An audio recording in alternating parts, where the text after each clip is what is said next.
Hello guys, welcome back for another video of Service Reset My Car. Today I'm going to show you how you can check the engine oil level of a Mercedes Sprinter 2019 model, 2020 model.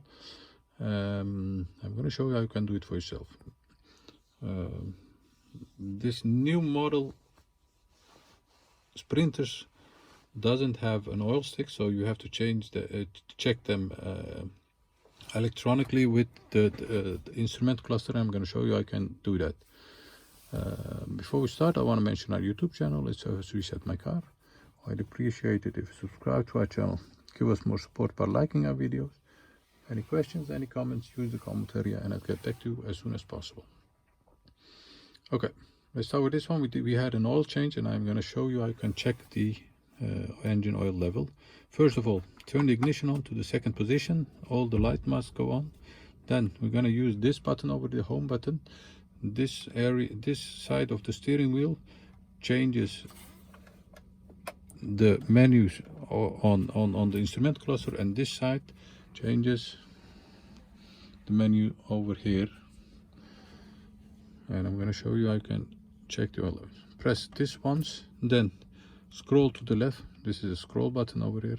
To surface over there, press this button and scroll all the way down.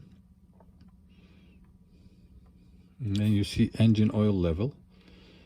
Press this, and then it tells us to start the engine. Start the engine. Once you have done that,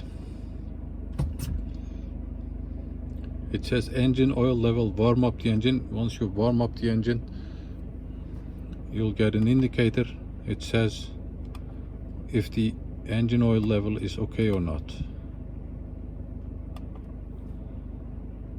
So it's not warm enough. Take the Sprinter for a drive about a few minutes and then check this menu again. And once the engine is up, is warmed up, you'll get the engine oil level over here. Thanks for watching. I hope this video helped you, and I hope to see you next time with another video. Thank you. Bye bye.